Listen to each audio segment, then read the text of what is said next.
You're listening to the Dibbly Dobbly Podcast. Remember to like, share, comment, subscribe, and click the bell to make sure you get the latest episodes of the podcast. Be sure to like and share our Facebook page and follow us on Twitter and on Instagram. Hi everyone, and welcome back to another episode of the Dibbly Dobbly Podcast. And on today's episode of the podcast, we're reviewing the fifth and final test of this Border-Gavaskar Trophy between Australia and India from the SCG. And after 10 long years, Australia finally reclaimed the Border-Gavaskar Trophy to win the series 3-1, and for the first time since 2014-15, have success over India in a home test series after India have won the last couple of series in Australia back in 2018-19 and 2020-21. Both teams struggled on this SCG pitch, which was a very tricky surface to score runs. It was a low-scoring test match. But putting that to one side, it provided some entertaining cricket. And going up to the final moments of this test match, both teams had a chance of winning this test match. And Australia had a good chance of winning. India had a good chance of winning. And both teams provided a very good contest, as we've seen throughout the whole entire series up until this point. And Australia were able to finally get the job done.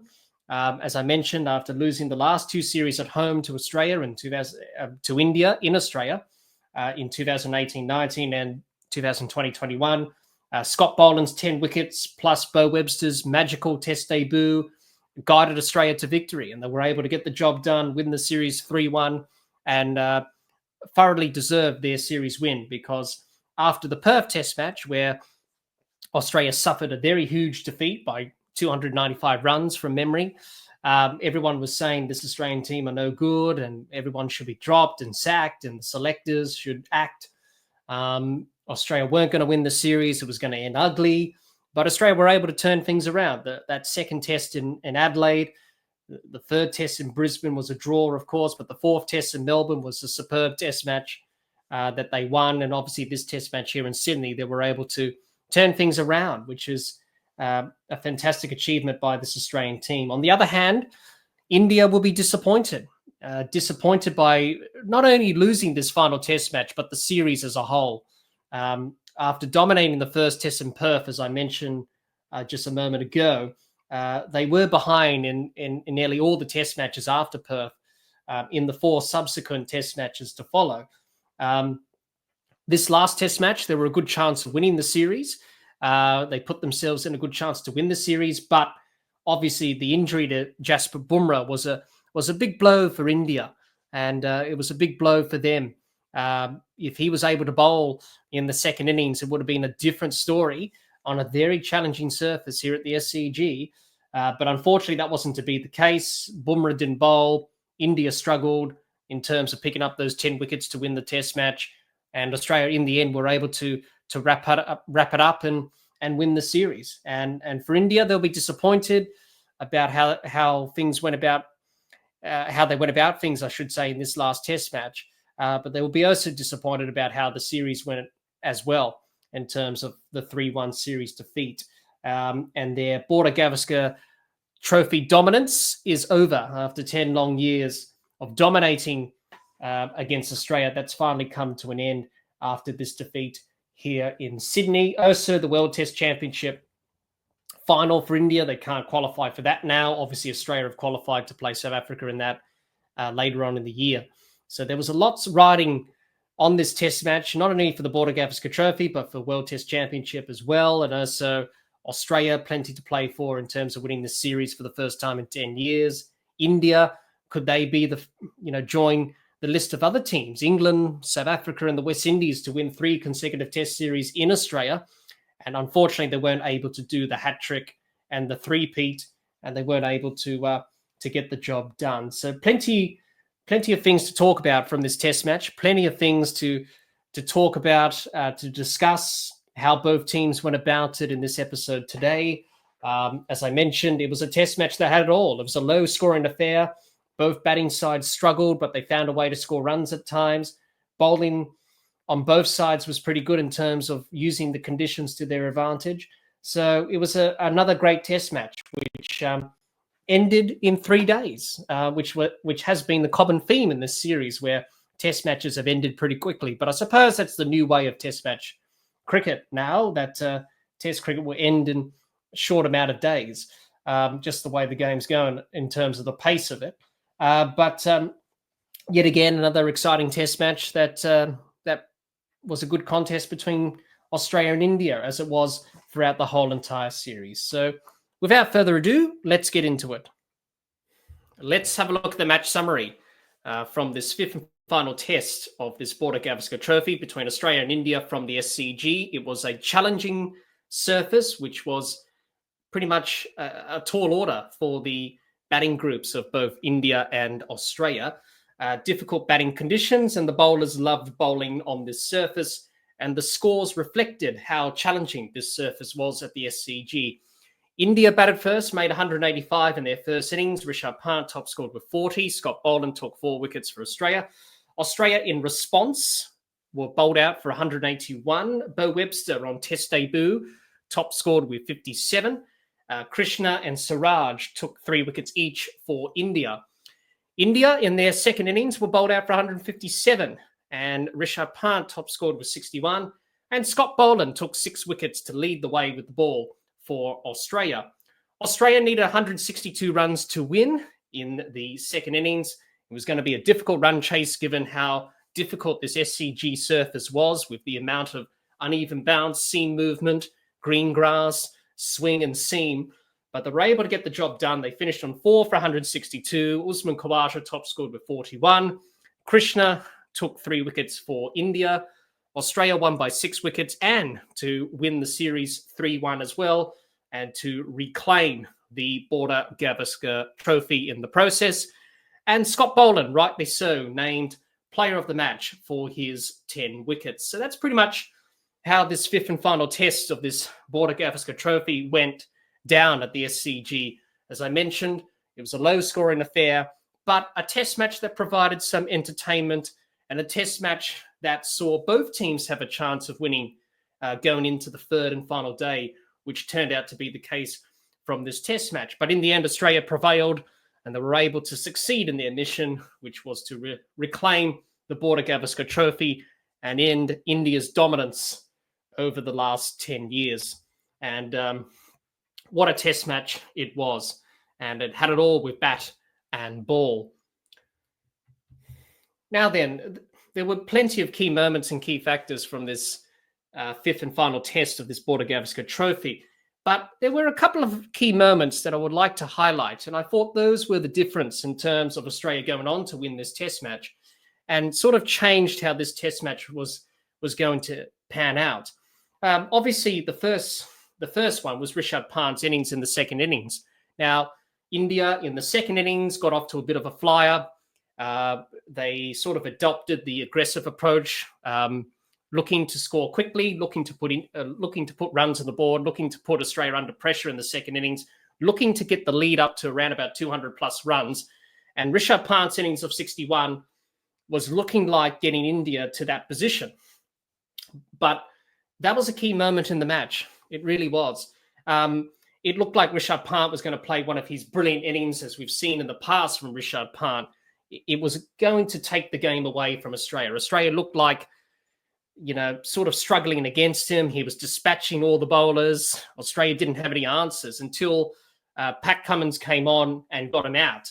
And once Pat Cummins dismissed Rishabh Pant late on day 2, India's lead was around about 128 runs at that stage. And India went on to add a further 33 runs to set Australia 162 runs to win. So that was a pivotal moment in this test match where Pat Cummins got rid of Rishabh Pant. If Pant was to continue the way he was going, India were looking like getting a score of 200 plus. But in the end, Pat Cummins, as he often does, as we've seen throughout this whole entire series, come on, get a wicket at the key times, and that was the difference there. So that was definitely a key moment there in terms of Australia chasing something that was chaseable on what was a very difficult SCG surface. And the other one, which was the obvious key moment in this game, was Jasprit Bumrah and his injury. not being able to bowl in the second innings really hurt India. And we saw how much of a difference that was. Australia were able to be aggressive, look to score off Krishna and Siraj. And you could see the difference between, Bumrah being out of the attack compared to him being in the attack, as we saw in the first innings. But for India, they were always going to struggle without Bumrah in the run chase. If Bumrah was bowling, India would have had a chance of winning this test match. But in the end, he wasn't there. He was injured. And that was the other key moment in this game, which really swung the game in Australia's favour. Without Bumrah there, Australia were a chance of winning this test match. And that's how it ended at the end of the day. So those two moments really were really telling moments in this test match. There were so many other moments as well, but those two moments I highlighted: the Pant innings, Pat Cummins getting him out when he did, Bumrah's injury really cost India, and it did. So those were the pivotal moments in this test match that really decided how this test match went into Australia's favour at the end of the day. But so many other key moments as well from this test match. But those two were the telling factors in this test match at the SCG. And that's why Australia went on to win the series and win this fifth and final test of the series at the SCG. Now, let's move on and talk about how Australia went about things with their performance in this fifth and final test at the SCG, and how they went about reclaiming the Border-Gavaskar Trophy after 10 long years, and how they went about winning this test match at the SCG. It was a hard-earned victory for Australia. On a difficult SCG pitch, the batters found it tough, but they were able to find a way to score runs and were able to get the job done in the run chase when they were chasing the target of 162 Australia. The bowlers, Mitchell Starc, Scott Boland, Pat Cummins, Nathan Lyon, Bo Webster, were able to take wickets and use the bowler-friendly conditions well. And at the end of the day, Australia found a way to win. And they held their nerve, they found a way, and they were able to get the job done and reclaim the Border-Gavaskar Trophy. Let's talk about Australia's batting and how the batting panned out for them in this test match. They scored 181 in the first innings, so that was not a bad result. India scored 185 in their first innings, so to be only trailing by 4 runs on the first innings was a good result for Australia. At one stage, it looked like they were going to be trailing by probably over 100 runs or so on the first innings. They were 4 down for 59 at one stage, in a bit of trouble, but enter Bo Webster on test debut, scoring a half century on test debut, 57 off 105. He had a pretty good partnership with Steve Smith of 57 for the 5th wicket, which pretty much got Australia out of a jam and got them out of trouble. Also some other good innings from Carey, 21. Constas at the top of the order with 23 also helped out. Steve Smith scored 33. The rest of the batters struggled in terms of on the surface, as everyone did. But Australia were able to get out of that jam, get out of that hole, and were able to get to that score of 181. We come to the second innings. Chasing 162 runs to win was always going to be difficult. This SCG wicket was definitely unusual compared to other SCG wickets over the years. This one had a lot of green grass, cracks, uneven bounce. There was seam, there was bounce, there was swing, there was pace. Batters on both sides found it difficult, and it was always going to be difficult chasing any sort of target on this surface. But Australia did well to restrict India to a lead of 161, so 162 for Australia to win. That was a good result for Australia. Also, not facing Bumrah, because Bumrah was injured and he couldn't go out there and bowl because he suffered an injury when he was bowling, which was not good for India in terms of their prospects of winning this test match. So that helped massively for Australia. And we saw Constas and Khawaja got Australia off to a good start. They added 39 for the first wicket. They set the tone for the run chase. They were looking to be aggressive, looked to put the pressure back on India, knowing that there was no Jasprit Bumrah. So they put the pressure on Siraj and Krishna, who bowled their heart out, it had to be said. We'll talk about that a little bit later when we talk about India. But they put pressure on them, and then they put pressure on the other bowlers in Kumar Reddy and Sundar after that, and they were able to chase down the runs and go on to win this test match. But you also had some good partnerships as well. 46 for the fourth wicket between Khawaja and Head, 58 unbeaten for the fifth wicket between Head and Webster. Bo Webster continuing a great test match, scoring runs, taking wickets, a couple of catches as well. Crucial partnership with Travis Head, and obviously Bo Webster hitting the winning runs when he dispatched Sundar down the ground for 4. And Australia were able to win the test match and reclaim the Border-Gavaskar Trophy in the process. So that's how Australia went about things with their batting across the 2 innings of this test match. Bo Webster. Let's start with Bo Webster in terms of his test match. What a test debut for Bo Webster. An all-round performance, and it has to be said that he did more than Mitchell Marsh did in 4 test matches, and Bo Webster did more than Mitchell Marsh in 1 test match. He scored runs, he got a half-century on debut, he took a wicket that was Shubman Gill in the second innings, he hit the winning runs in the second innings in that partnership with Travis Head, he took some catches, he was pretty good on debut, Bo Webster. It looked like that he was playing test cricket for probably 10 or 20 odd years. But it was his first test match. He played really well, Bo. He could have got some, more wickets. There was an opportunity that was put down in the first innings. He could have had Jadeja, but that was dropped by Nathan Lyon in the gully in the first innings. So he could have had more than 1 wicket in this test match, Bo Webster. But I think for Bo, at the end of the day, a great achievement, to score 90-odd runs in the test match, take a wicket, a couple of catches, hit the winning runs. What more could you ask for? And it's great to see Bo Webster finally get his opportunity after a long time in the wilderness, knocking down the door at Shield level, playing for Tasmania. And he joins the list of Australian Test cricketers to come from Tasmania. Obviously, the most noticeable ones are obviously Ricky Ponting and David Boone, of course, over the years. But, fantastic to see Bo Webster really play well. And no doubt that he will probably get some more opportunities going into the future for Australia in this test team.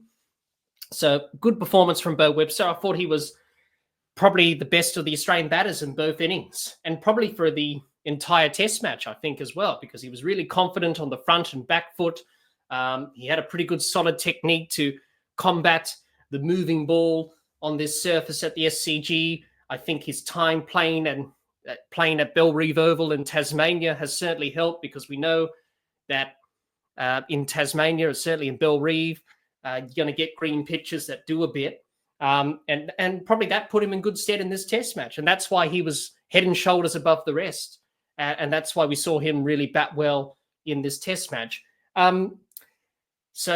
Impressive debut for Bo Webster. Steve Smith, the agony of 9,999 test runs, yet to tick over the 10,000 run mark. He fell short in the first innings. He got out in the second innings. It sort of had a Don Bradman sort of feeling about it. When Steve Smith got out on the 9,999th run, it sort of had a Don Bradman feeling when Don Bradman got out for a duck in 1948 against England at the Oval, and Steve Smith walked off, everyone a bit deflated because they wanted to see Steve Smith bring up his 10,000 run and obviously join Alan Border, Ricky Ponting and Steve Waugh, the other 3 Australians, to do that. But for Steve Smith, it wasn't to be in this test match. He will have to wait until the Sri Lanka Test Series, which is at the end of the month, to reach that milestone. But for Steve Smith, at the end of the day, I think the important thing for him was that the test match was won and Australia were able to win the test match. So I don't think Steve Smith will think about, scoring the 10,000 run. I don't think that was in the back of his mind. Of course it was. But at the end of the day, Australia winning the test match was the main thing at the end of the day. And he was able to do that in the first innings with that key partnership with Bo Webster. But Steve Smith, he joins Mahela J. Wardner, the other batter in Test cricket history to be dismissed on 9,999 Test runs. I think Mahela J. Wardner was run out when he was trying to complete his 10,000 run. But no doubt Steve Smith will probably get that in Sri Lanka. Sam Constas had mixed results in this Test match. scoring 20 in both innings. There's been a lot of criticism on Sam recently in terms of the way he plays, and people are saying he's a bit of a slogger and he's not really having the technique to be an opener. I think we have to remember that obviously in the second innings of this test match, his innings of 22, even though it was 22 of 17, was very crucial. You need to get off to a good start in a run chase. When you're chasing a small target, which Australia were, of 162, you need to get off to a bit of a good start. And especially on a tricky surface that is difficult for batting, as we've seen across the whole entire test match was very difficult. You need to get off to a good start. And that's what Sam did. 22 of 17. Yes, it was an ugly shot that he got out to when he got out to Krishna, tried to pull the ball, got a top edge and got caught. But we've got to remember he's 19 years old.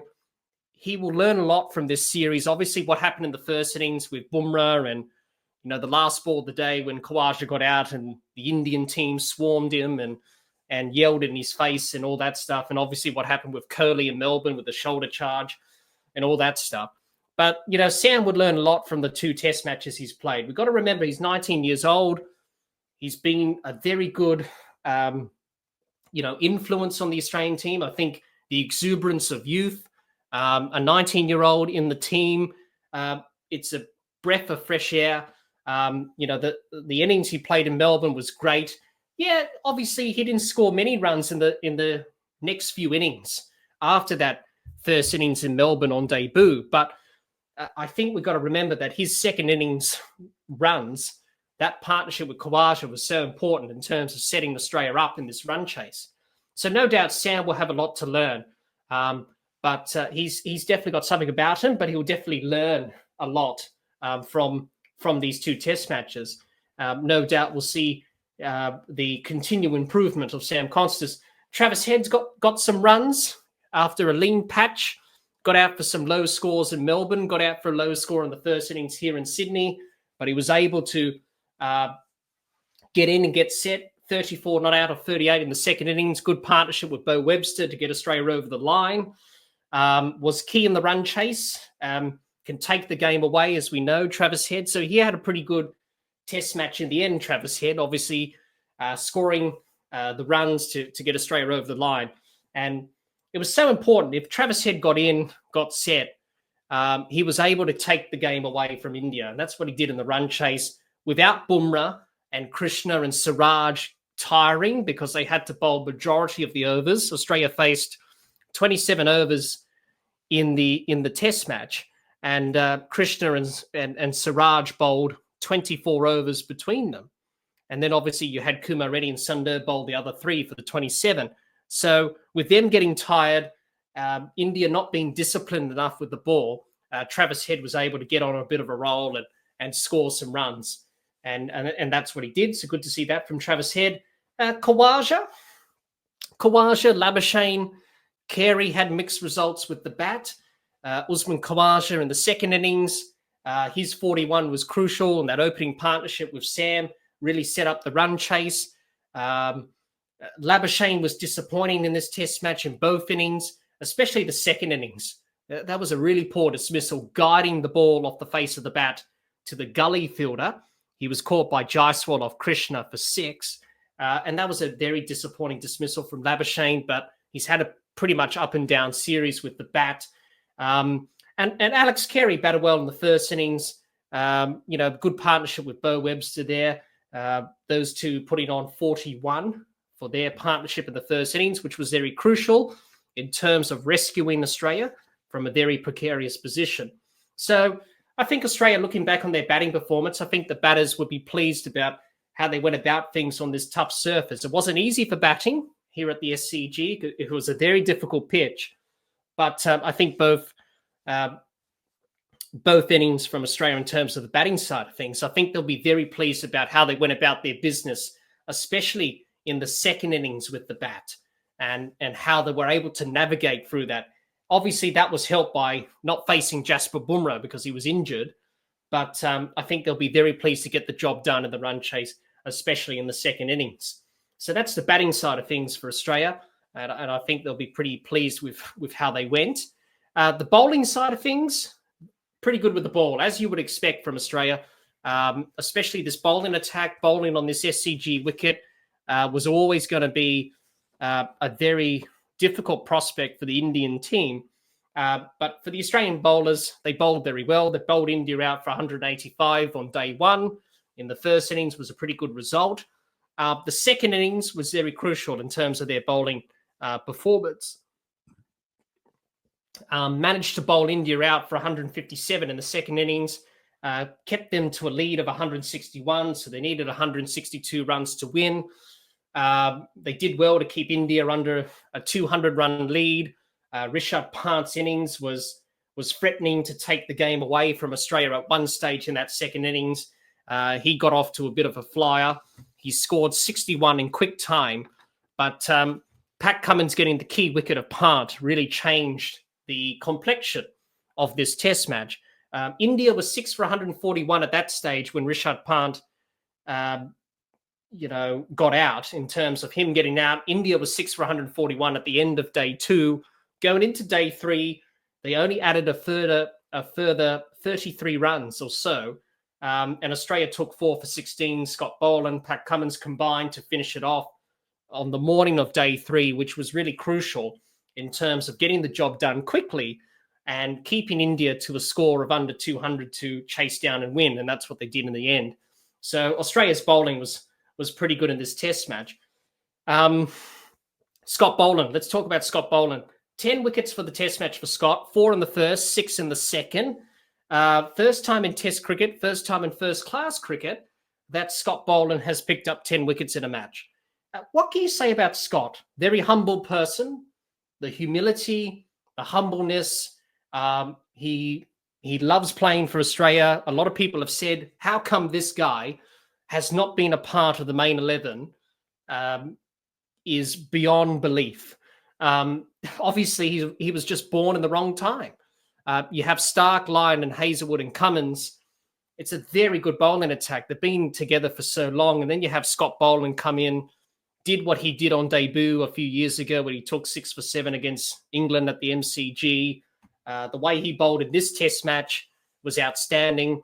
He got Kohli out twice in the test match. He got him out 5 times in the series.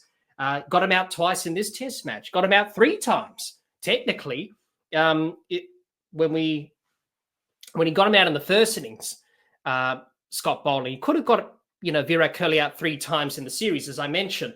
Obviously, that Steve Smith catch wasn't given. It wasn't ruled as a fair catch. But Scott Boland technically got Virat Kohli out 3 times in this test match. All of them caught behind. But obviously, the one in the first innings, the Steve Smith catch off Virat Kohli wasn't allowed because the ball touched the ground. That's up for debate and discussion. But, Scott Boland's got Virat Kohli out probably 5 times in the series, I think. Got him out twice in this test match. Outstanding, always on the money, hits the spot all the time. He would have had more wickets. He had Jadeja dropped by Smith in the first innings and in the second innings as well. He got rid of the key wickets of Pant and Kumar Reddy in the first innings. Late on day 1, back-to-back deliveries. He was on a hat-trick at one stage.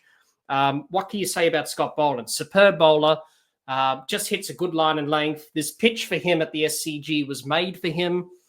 This surface was the surface that he would like to bowl on.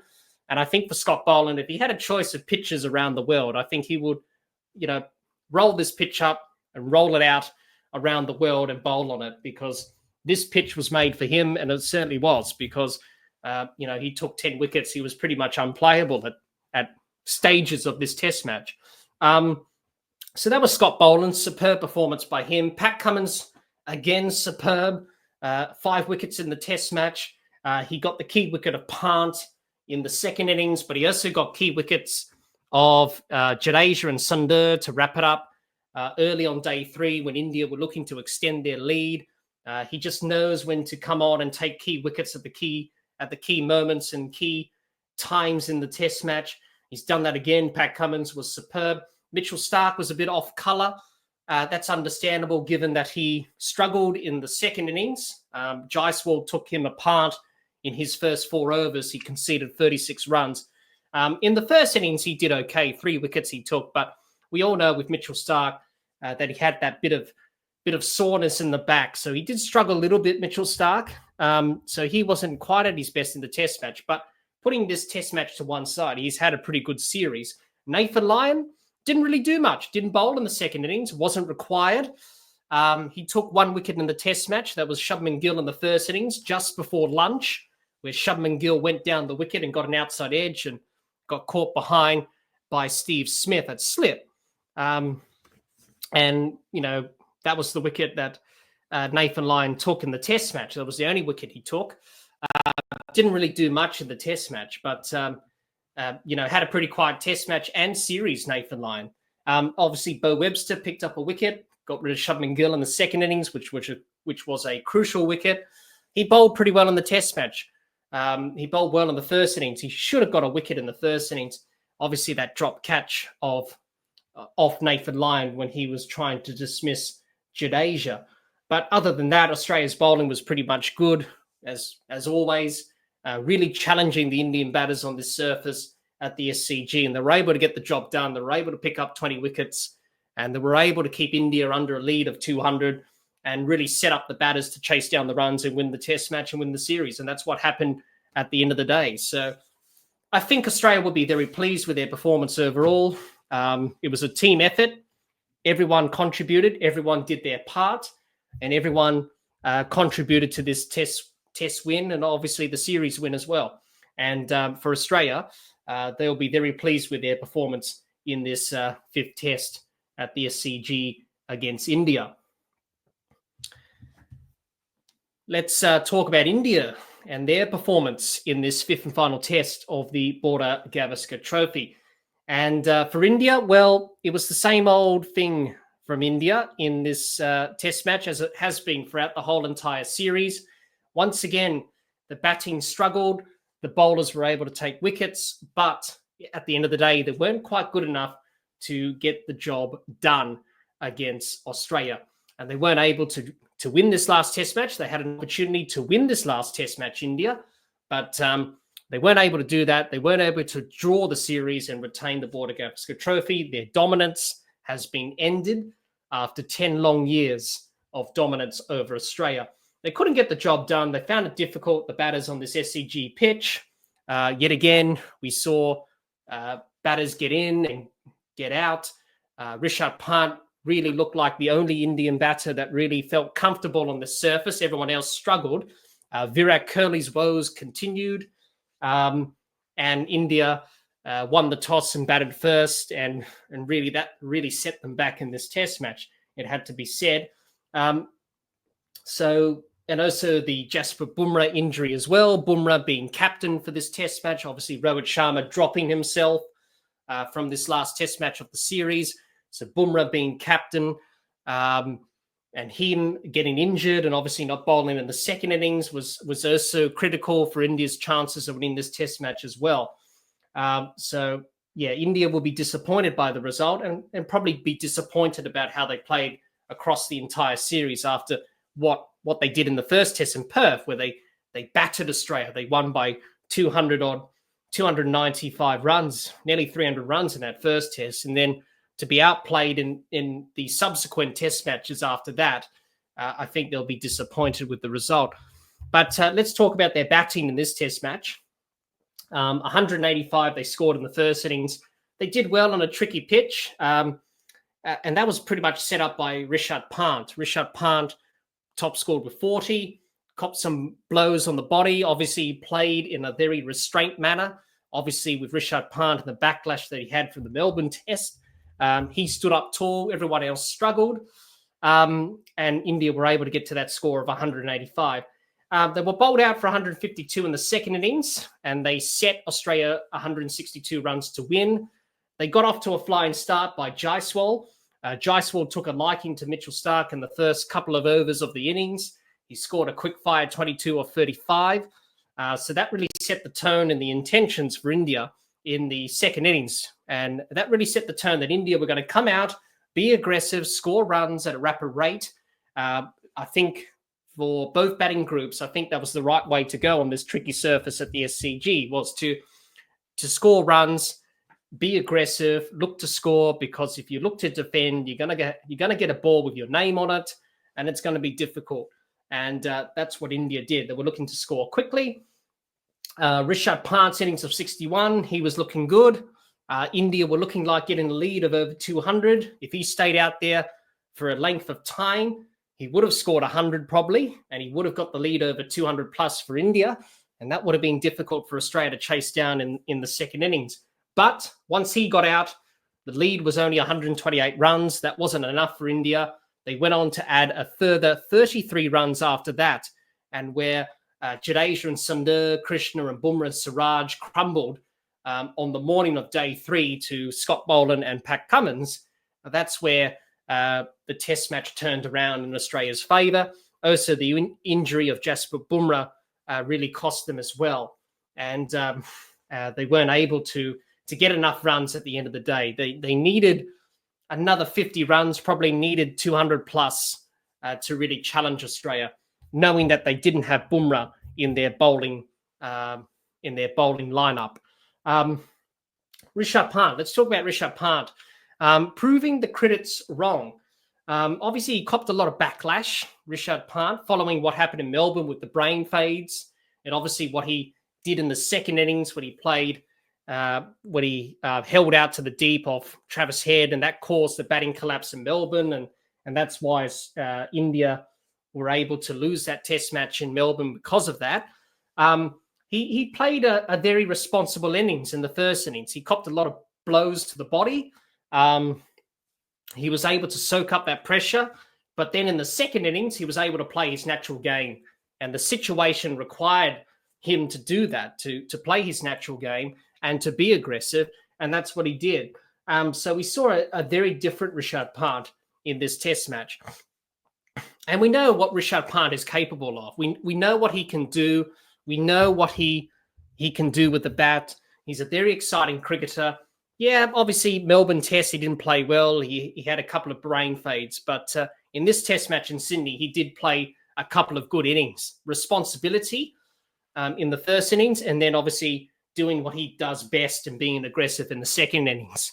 And at one stage, it looked like India were going to get a lead of 200 runs. But once he got out, as I mentioned before, it was always going to be difficult for India to get a 200-run lead and really put India in a good position in the test match. And obviously with no Jasprit Bumrah either, due to his injury, it really put India under pressure. Virat Kohli, another talking point again, a pretty mediocre performance by Virat Kohli again. Got out to Scott Boland both innings of this test match. As I mentioned when we talked about Australia before, he got out to Scott Boland 3 times, actually. Obviously, the catch off Steve Smith was not allowed, and then Scott Boland got him out in both innings after that. Nicking off outside the off stump yet again. He walked off when he got out in the second innings, when he nicked off to Scott Boland. In the second innings, he punched his leg, and you don't usually see that from Virat Kohli. You don't usually see him do that when he punches himself in frustration and anger. But you could tell that Virat Kohli was disappointed, nicking off yet again outside the off stump. His last ever test innings in Australia. Not a good way to sign off. Obviously, the last time we'll see Virat Kohli play a test match in Australia, he was not happy with that dismissal and obviously disappointed as he would. Obviously, he had a few things to do in the field. Obviously, he was the captain because Jasprit Bumrah was out injured in that second innings, couldn't bowl. Kohli was playing with the crowd and obviously taunting the crowd. Obviously, turning out his pockets and repeating what happened in the sandpaper saga back in 2018 in Cape Town. Virat Kohli copying it from the crowd and obviously giving something back to the crowd when he was in the field as captain in the run chase for India, given the absence of Jasprit Bumrah. So India's batting was pretty disappointing again in this test match. I suppose you don't blame them because it was a difficult surface to bat on. Shubman Gill was poor again in this test match. He played a couple of bad shots, especially the first innings, where it was just the over before lunch. Nathan Lyon his only wicket for the Test match because he didn't bowl much, Nathan Lyon. Shubman Gill advancing down the wicket, got the outside edge, good catch from Smith in the first innings. And then in the second innings, got an inside edge off Bo Webster, got caught behind by Carey. So a couple of disappointing dismissals from Gill. KL Rahul dropped off towards the end of the series. He had a pretty great start to the series, then dropped off in the last few innings of the series. Rishabh Pant, we've already mentioned. Jadeja tried his best. Kumar Reddy, after the 100 in Melbourne, was disappointing in this Test match in Sydney. Sundar was disappointing as well. Jaiswal, played some good shots in the second innings and looked to be aggressive, but even he had a pretty low Test match in terms of his output with runs. A very disappointing batting display by India. I think they'll be disappointed with their batting in this Test match, and no doubt they will be. They'll be disappointed about how they batted, but it was a difficult surface at the SCG. The ball was doing a bit, plenty of seam, swing, uneven bounce, plenty of green grass on the surface at the SCG, and it was a very difficult batting surface, and it was very difficult to score runs on. So I think both batting sides in this Test match found it tough at times. But India, they'll be disappointed if they added another 50 runs or so, get over a lead of 200 runs and make it difficult for Australia in the run chase. It could have been a different story, but without Jasprit Bumrah there in terms of the bowling department, they were always going to be up against it regardless. So they will be very disappointed, India, with the way that they batted in this Test match at the SCG, no doubt. So that's the batting side of things for India. Let's talk about the bowling side of things. And they did pretty well in the first innings. They got Australia all out for 181 in the first innings. They got a lead of 4 runs going into the second innings, which was a good result for India. Defending 162 in the second innings was always going to be difficult without Jasprit Bumrah, and that was the big point. Without Jasprit Bumrah, it was going to be tough, given that he was injured, responsibility on the shoulders of Siraj and Krishna. It was a big blow for India, and that turned out to be the case. Siraj and Krishna bowled their heart out. They tried their best. They bowled majority of the 27 overs that Australia faced in the second innings. They bowled 12 overs between them, Krishna and Siraj. Combine that together, that it was 24 overs out of the 27. They were tiring, they were fatiguing. The first couple of overs of the innings, 13 runs were conceded in both of the first couple of overs of the Australian run chase. Krishna and Siraj bowled wides and byes that went to the boundary. They didn't quite get it right, and that really set the tone for Australia in the run chase in the second innings and really got them off to that good start that they needed, and really put India on the back foot. And India, in the end, weren't able to chase down those wickets and take those wickets and really put Australia under pressure. But the big talking point was Bumrah, and his absence was felt in a big way. And we could see that. India didn't get it right in the first few overs of the run chase. As I mentioned, a couple of expensive overs at the start, wides and byes going to the boundary. Krishna and Siraj bowled their best, but it wasn't enough. Kumar Reddy and Sundar came in at the end and really couldn't keep the pressure on, really, because when they came into the attack, the game was pretty much gone. So India, with the bowling performance in the second innings, was disappointing, but the first innings was pretty good. Obviously, Krishna and Siraj picking up wickets. Bumrah picked up a couple before he went off with that injury. Kumar Reddy picked up 2. Jadeja and Sundar in this Test match combined didn't really do much because the spinners didn't really have a big role to play. It was disappointing from a bowling perspective for India in this Test match. They will be disappointed with the way that they bowled in the second innings. And really, without Bumrah, that was the big turning point in the Test match. If they had Bumrah, it would have been a lot different, but they didn't. They had to deal with that. They had to accept that. They had to find a way to try and take the 10 wickets without Bumrah. They tried their best.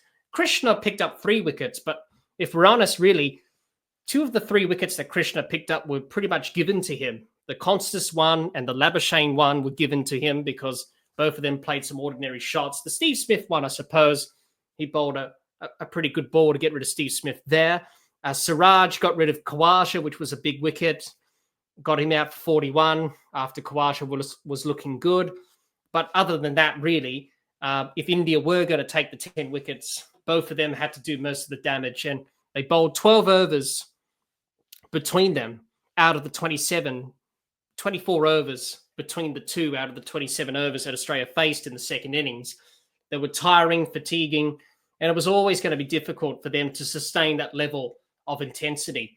And Virat Kohli, who was captain, recognised that and said, you know what, we have to go to the other bowlers in Kumar Reddy and Sundar because, those other two bowlers in Krishna and Siraj were tiring and fatiguing and obviously didn't help without Bumrah there. So no doubt if Bumrah was bowling on this surface, it was going to be challenging for Australia to chase down the runs. We wouldn't have known the result if Bumrah was going to bowl, whether Australia would win or not. If Bumrah was bowling, then Australia would have won the test match if they had a chance. You never know, or India would have won the test match. But at the end of the day, Bumrah wasn't there. And really, without Bumrah, as we've seen throughout the whole entire series, without Bumrah in this bowling attack, India looked pretty ordinary. But with Bumrah in the attack, he was the one person that really was able to, get India into good positions in this series, and also in this last test match of the series as well. But, Bumrah, a long series, he played all 5 test matches. The fatigue was starting to show on Bumrah. I think we saw that in the Melbourne test where he bowled that last over on day 4 where he bowled a no ball and, took a wicket, but he bowled a no ball when he got rid of Nathan Lyon. You could see that the fatigue was starting to come in. And obviously he came back to bite India in this last test match because he broke down essentially and got injured, which you don't want to see.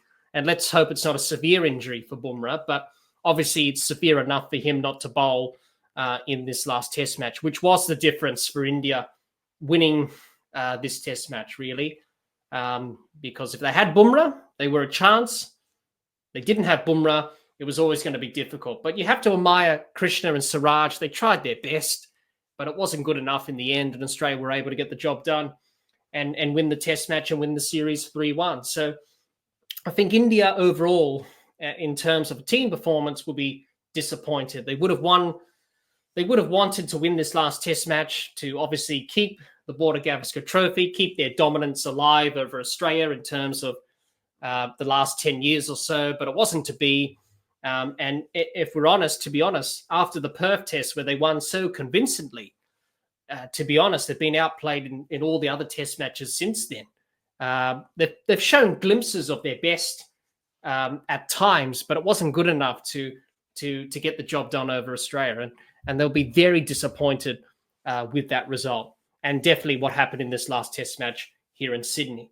But, plenty of positives, I suppose, from this test match for India. Rishabh Pant showed his talents, I suppose. Krishna and Siraj stood up in the absence of Bumrah. They tried their best. The team fought until the end. But in the end, Australia were too good and were able to win the test match and win the series. Final thoughts to finish on this review of the 5th and final test between Australia and India for the Border-Gavaskar Trophy. Over the 3 and a bit days of this test match here in Sydney, yet again, we saw some great cricket and both teams found it difficult on this SCG pitch in terms of scoring runs for the batting side of things, but the bowling side of things, the bowlers were able to capitalise with the conditions. Going into the last day of the series, day 3 of this test match here in Sydney, both teams had a good chance of winning the test match, Australia and India. It could go either way, really, going into that final day of the series. But Australia finally banished the heartaches of the 2018-19 and 2020-21 series defeats against India in Australia. And they were able to finally defeat India in a home test series for the first time since 2014-15 and regain the Border-Gavaskar Trophy after 10 long years. India tried their best in this final test match, but couldn't get over the line, and their Border-Gavaskar Trophy dominance is finally over. The injury to Jasprit Bumrah cost them dearly, and if he was bowling in the second innings, they were a chance of winning the final test match in Sydney. But he wasn't able to do the bowling in the second innings, Jasprit Bumrah, due to that injury, and that really put India on the back foot in this test match and really increased the chances of winning this test match for Australia by 100%. But what a test match and what a test series we have witnessed over these last few months. 5 test matches that provided some enthralling cricket and moments that we will never forget.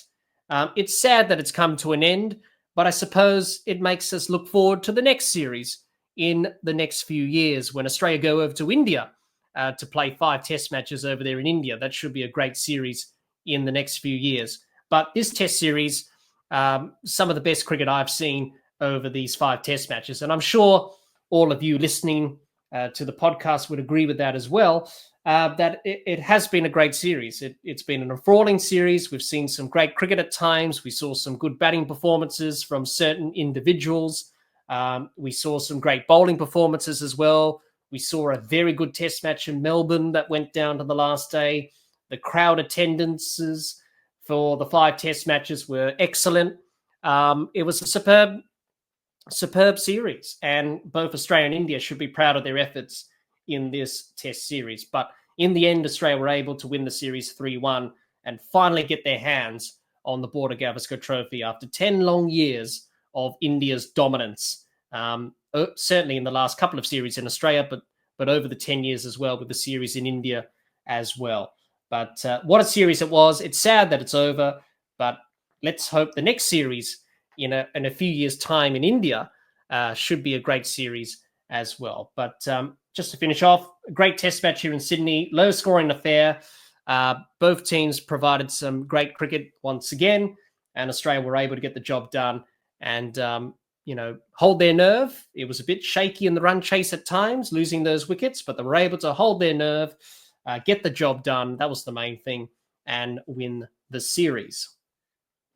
Thanks, everyone, for listening to our 5th test review of the Border-Gavaskar Trophy between Australia and India. If you're watching or listening to this episode of the podcast on our YouTube channel, let us know your thoughts on the 5th test of this Border-Gavaskar Trophy between Australia and India in the comments. We would love to hear what you have to say. Thanks for watching and listening. Until next time, keep safe and bye for now.